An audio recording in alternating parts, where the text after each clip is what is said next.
No more malnutrition in Abia State as Governor Alex Otti says no to malnutrition, poor education, poor water, poor sanitation, poor social protection, and many others. Finally, Abia State have intensified fight against malnutrition as Governor Alex Otti inaugurates State Nutrition Council. Make sure you share this video. Make sure you share the video. Share this video. Watch this video to the end. Don't forget to follow Kasa TV on Facebook, YouTube, and TikTok. My name is Nwakama Kasimia. Thank you. Abia State intensify fight against malnutrition as Governor Alex Otti inaugurates State Nutrition Council. The inauguration held on Tuesday marked a bold step towards tackling malnutrition and improving nutrition indicators across Abia State local government. The council is said to provide leadership, policy direction, coordination, and oversight for the full implementation of the N774 program in the state. Abia State Governor Dr. Alex Otti emphasized Abia's ongoing commitment to health care and education, which together have consistently received 35% of the state budget in the last 2 years. He stressed the importance of nutrition as a preventive health measure and the need for deliberate monitoring and tracking of nutrition-related data for effective intervention. Dr. Ugu Rochas, the Senior Special Assistant to President Bola Ahmed Tinubu on Public Health and focal person for the Nutrition 774 initiative, highlighted Nigeria's alarming malnutrition statistics and outlined the multi-sectorial structure of the program covering health, food system, education, water, sanitation, and social protection. The governor chaired the council with members drawn from key ministries and agencies. The collective effort demonstrates Abia's seriousness in combating malnutrition and improving the well-being of its citizens. This is another significant milestone under Governor Alex Otti's administration. I'm proud to be part of this transformational movement. Please make sure you share this video. Make sure you share this video. Copy the link of this video, send to somebody. Don't forget to follow Kasa TV on Facebook and YouTube. My name is Nwakama Kasimia. Thank you.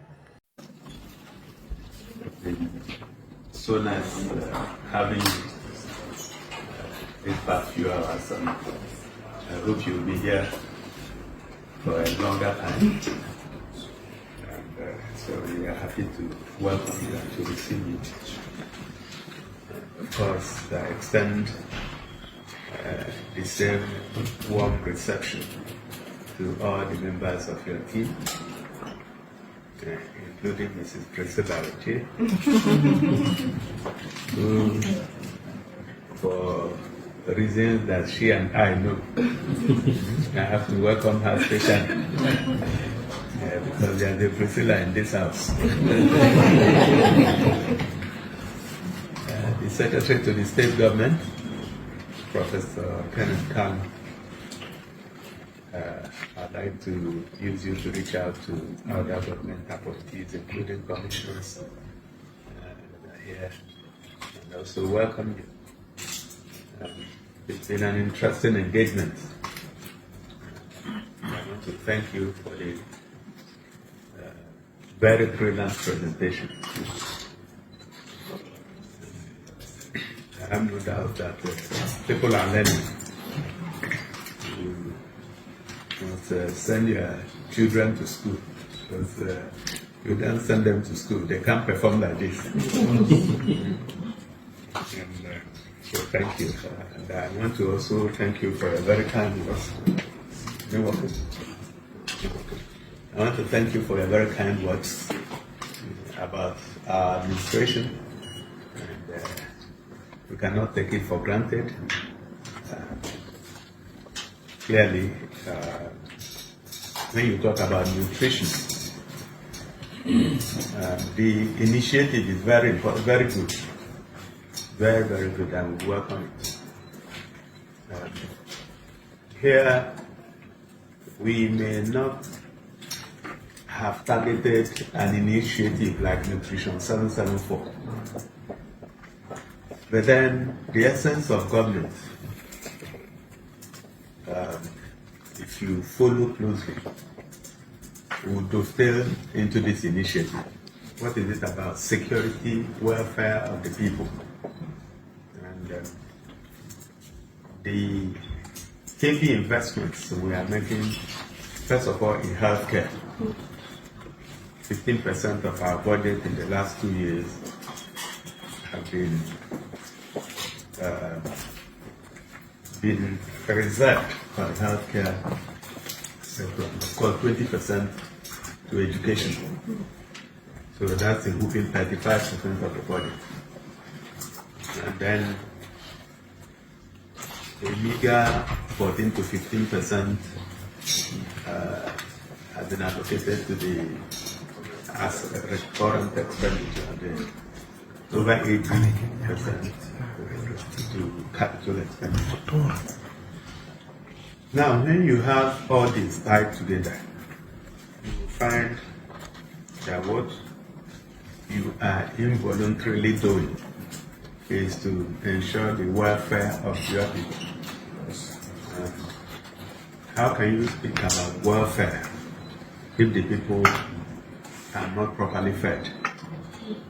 Then there's no welfare. So, but what you are doing is a direct intervention, and you are monitoring the outcomes, and that is critical. So for me, every action that you take, I want to wait and see the result. And if the result is not going in the direction, then something is wrong. There must be some misplacement, there must be some leakages, there must be some priorities that people are not paying attention to. So if agriculture is right, if food security is right, if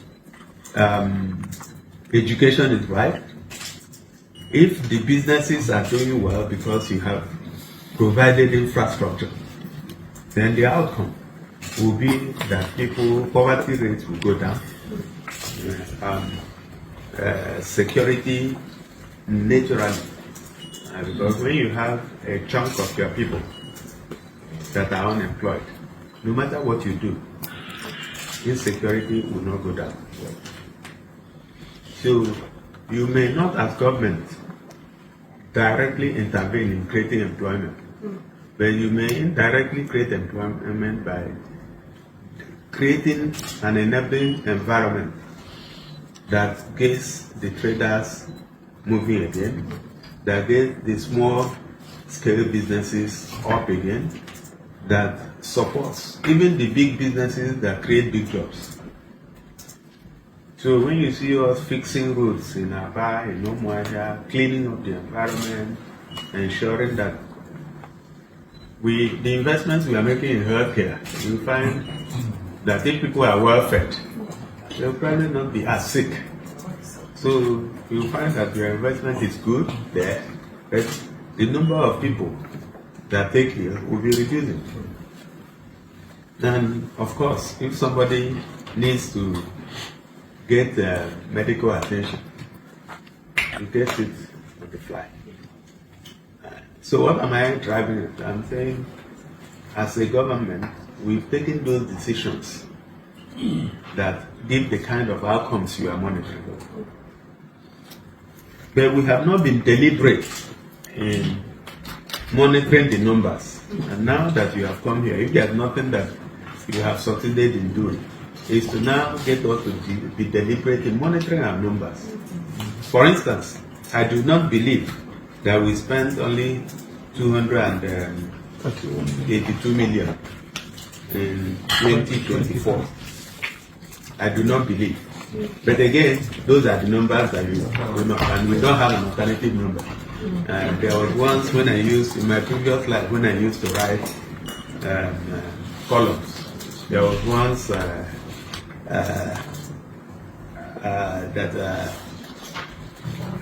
there was one column I wrote, and I titled it, "I'm not overweight, the scale is 40." And that is what you get when People are adding weight, and then the client, the thing is going up. He said, no, this can afford.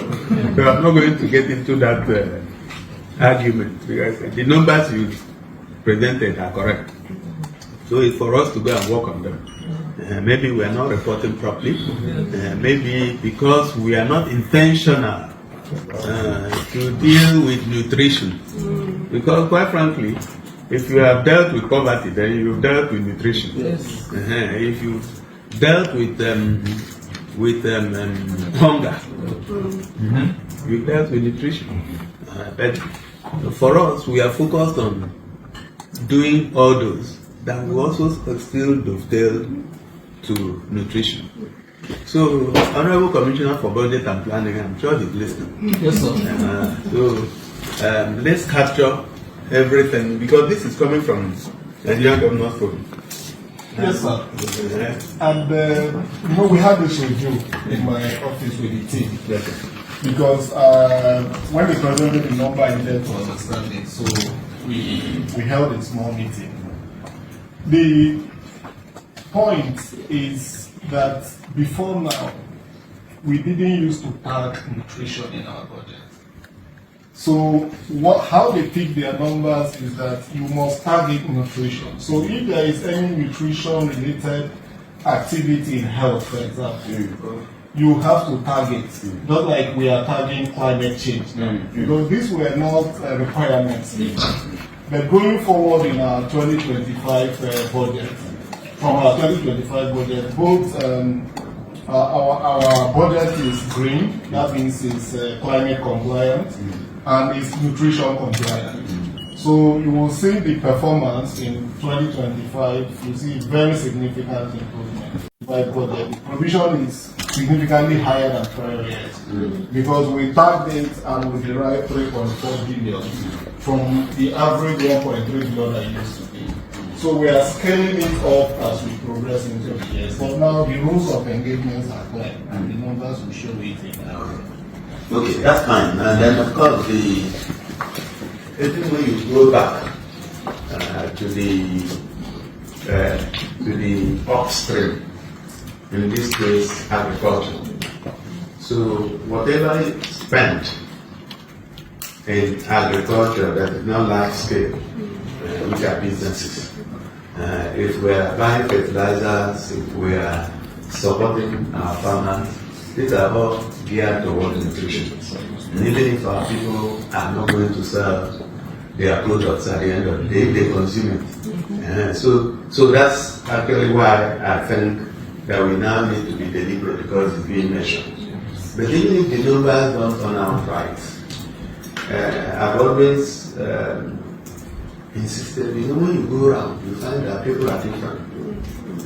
There are, because of their culture, because of the way they operate. There are places you go to and people are expecting you to give them something. Okay, so when you talk about cash transfers, when you talk about interventions and all, that's fine. So you can measure it. But here, those interventions are alien to the culture of the people. You grew up here, so if somebody gives you 100 naira now, the first question you ask me is, what's this money for? Am I supposed to give it to somebody? Before the person now says, no, it's for you. Oh, thank you. But there are places you go and are not deriving their budget. They hang it on your gate and expect you to give them. If you don't give them, they abuse you. Here, people need you to create an enabling environment for them. And the little things they do to feed themselves, they keep doing them and they're happy. It has its own drawback. The drawback is that when government can put a few things for the people and then people don't ask questions anymore, everybody's busy doing his business. And then before you know it, the political system is hijacked by people who don't have the needs. That's the drawback. But then when you have an independent people, who may still be vulnerable, but they are independent minded, so they are not dependent. So if you give them anything, they thank you once you confirm that it's for them. If you don't give them, they don't care. All they require is that you do the basic minimum things. Do they have power to power the little machines and the small scale businesses they are doing? Do they have water running? It may not be running in the houses, but at least they need to have access to water. And if it is good water, then it improves the numbers in terms of nutrition. It improves the numbers in terms of even health care. Do they have good roads? Is the environment clean?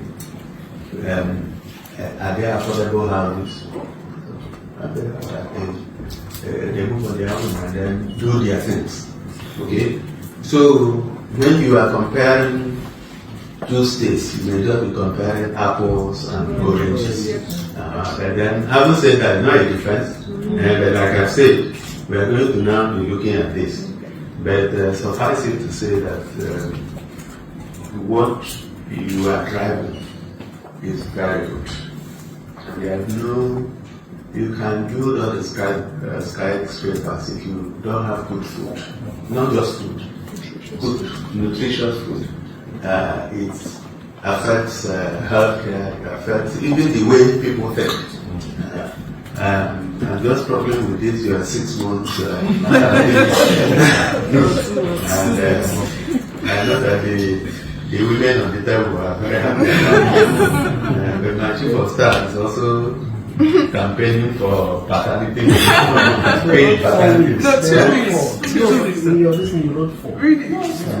No, but they sent me a note to say if women have 6 months, that they should have 4 months.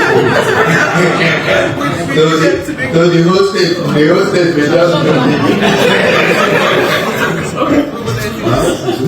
don't worry, it's okay. They are even protected that 4 weeks is too small. Yeah. So having said that, let me thank you for a beautiful presentation. Thank you for coming to Abia. Thank you for opening our eyes to some of these things. And thank you for getting us to act deliberately.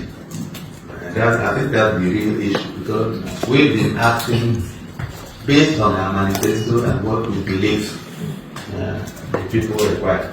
Then now we need to be deliberate about it, and we need to monitor and report properly. And I'm sure that by the time you look at these reports again, I think they have changed. Maybe not say they must change, but they have changed. One thing you can take to the bank here is that we don't falsify anything we tell you that we do this. So Kingsley, you have your job cut out for you, and I know you will do it well. Permanent Secretary, thank you for the kind comments too. I'm coming from the civil service, the civil service. Very tough to deal with. And when we are working together, all in the interest of the people. So please relax, enjoy your stay here, and if you want to stay, did you say 2 days or 3 days? We have 3 days. 3 days, from here now to Friday, right? Yes. Okay, so my people will ensure that you have a good stay and a comfortable stay, and don't just sink yourself into the job. Try and move around, get to a bar, and see what is happening there. You'll be amazed. Get to area market, get to buy things that you will buy for 4 times the price in Abuja. Because most of them are made here. Interact with the people and contribute to our economy.